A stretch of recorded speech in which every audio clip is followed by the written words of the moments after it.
Hey everyone, my name is Jack. Welcome back to the channel. I cover a variety of topics as they relate to real estate investing, the markets, and pretty much everything as it has to do with personal finance. So if you like that sort of content, be sure to have a look around the channel, and if you like what you see, be sure to subscribe.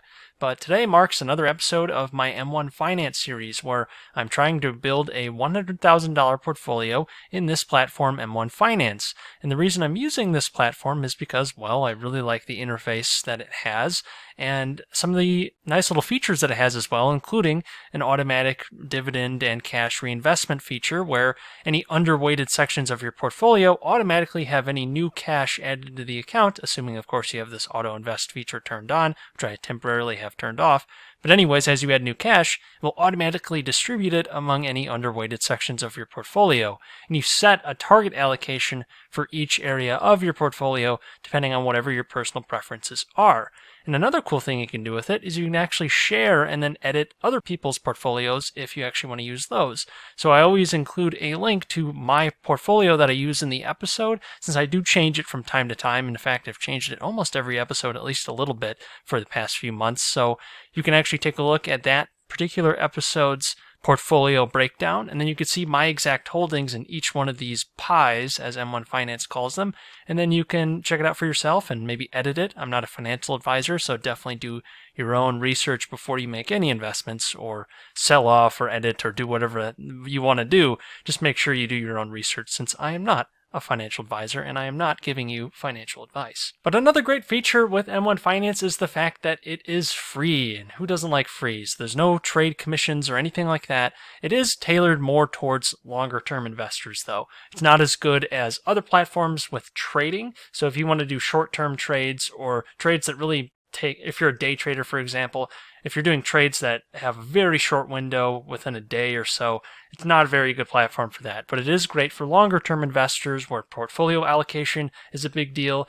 And if you want to be more passive with things, it's great for that. So I highly recommend it to anyone who is interested in long-term investing, which I hope would be everyone. Even if you want to do trading on the side or even as a full-time income, as some people do, you can still do that, but at least have your portfolio going on the long-term front as well. I think M1 Finance is a great tool for that. So if you guys are interested, I am an affiliate with them, and I include an affiliate link in the description of each episode as well. So if you want to open up your account with M1 Finance or at least check them out, I'd hope you'd use that affiliate link to help the channel out, since it really would help me out a lot. And it is of no risk to you, of course, to open up an account. You don't have to put any money in, but you can at least take a look at it, since I do think you'll probably like it. And this isn't even to mention the borrow feature as well, where you can actually leverage your portfolio up to 35% of it at currently a 2% interest rate if you use M1 Plus, which you do have to pay for. But if you don't pay for it, I believe it's about a 3.5% interest rate, so you can really get some pretty cheap margin even if you don't pay for the premium membership that I currently have. But anyways, let's get into the portfolio updates, since there are a few to get to. The big one I'll talk about in a bit is in this metals section, which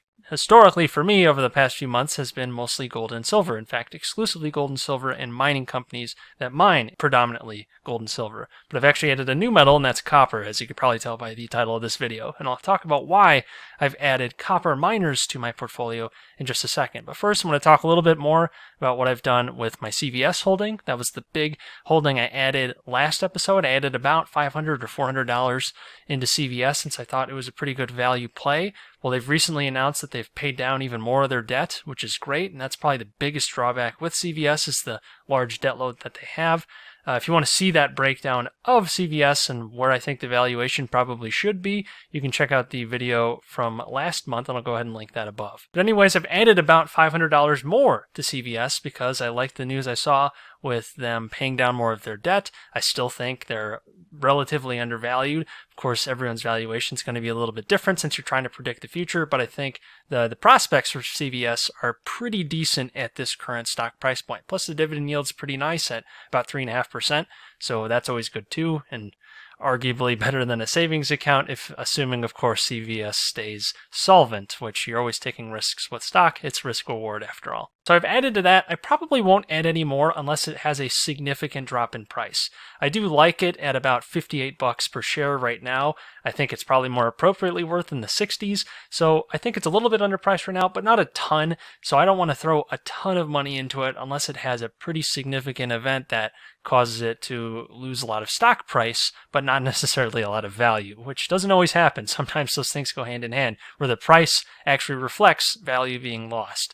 But in this case, I think it is a little bit undervalued. If they keep paying down debt, yet the stock price doesn't change, then I'll probably add a little bit more, but that's something that's going to take many months, if not a year or two, to really have a significant impact on the valuation, in my opinion. So I'll definitely be keeping you posted on that, and also if I add any new value stocks to this value slice of the portfolio, since I think this is going to be eventually probably the majority of my portfolio. It's going to be stocks that I think are relatively undervalued. In this market, I don't think there's very many stocks that are undervalued, but they are out there, and it's hard to find ones that are both undervalued in your own view, but also that you understand, since understanding the business is really one of the only ways that you can really determine whether projections are reasonable and whether you can actually get your head around what they're doing to understand whether it's probably a good business decision that they're doing.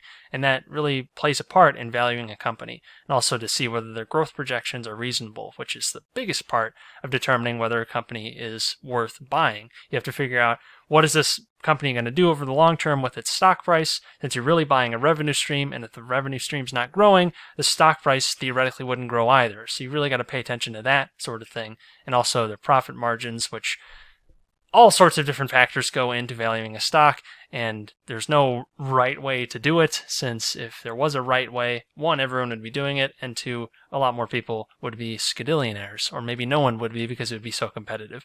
Anyways, let's get into the new big update in my portfolio, and that is adding copper. So you can see right here in the metals slice, which I've renamed metals. It was gold and silver, but it's now no longer appropriately called gold and silver, since I've added $1,000 into copper miners.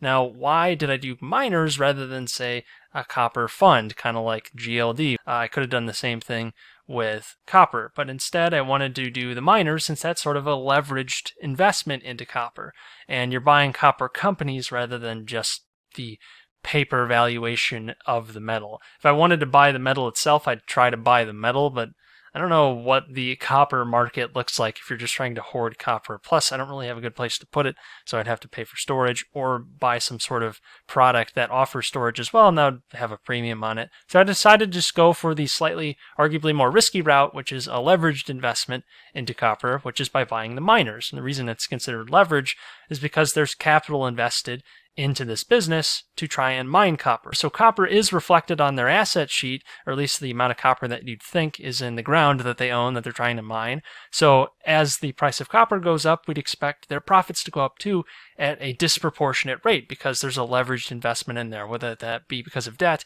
because of machinery, because of whatever they've invested into it. That sort of would get wiped away by the increasing profit margin, and you'd expect the share price of a copper miner to go up a little bit more than the price of copper would be, assuming, of course, that all else is equal and that there aren't other problems with the business, which of course there is. But it's very similar rationale to buying gold miners, in that you should have a higher risk but higher return as well with a gold miner, as opposed to just buying the metal itself. So that's what I'm seeing there, and it also has some of the same inflation characteristics that gold does, and that copper has value, and that value should at least stay pretty constant even through something like a pandemic. It will swing in the short term, but you'd expect copper to have value at the end of even a terrible pandemic, if not more value than before.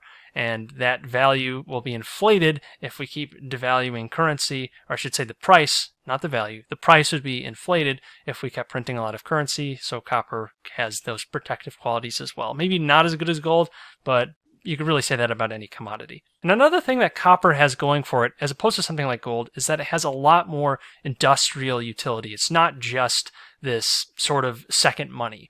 It's an industrial component in a lot of things, especially electronics, which I would definitely argue is the way of the future, if not the way of the present. Now, because of that, it is a little bit cyclical, and you've actually seen a surge in October as China has sort of rebooted its economy, and copper demand has gone up again. So the price of copper is actually relatively expensive to what it was a couple months ago, because China's been ramping up, and other economies throughout the world have been ramping up as they end shutdowns, or at least limit them a little bit more than the past. So we've seen copper in the short run have a bit of a shortage compared to the previous few months. So that's helping it in the short run, but who knows how long that'll last. We could easily go right back into more shutdowns if the pandemic gets worse or if there's other economic problems. But the other big thing that I think will have a pretty sizable impact long term is electric vehicles. This is a study by Wood Mackenzie, which is an analyst, and they did this actually back in August of 2019. So before the crazy Tesla craze that we saw in just these past few months since the pandemic started, really, or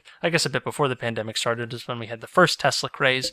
But the fact of the matter is, electric vehicles, at least battery-powered electric vehicles, need a lot of copper. And you can kind of see what what Wood Mackenzie, Baker McKenzie's a law firm, Wood Mackenzie is projecting a sizable increase in the amount of copper consumption in creating electric vehicles as opposed to internal combustion engine. That's what ICE vehicles stands for here.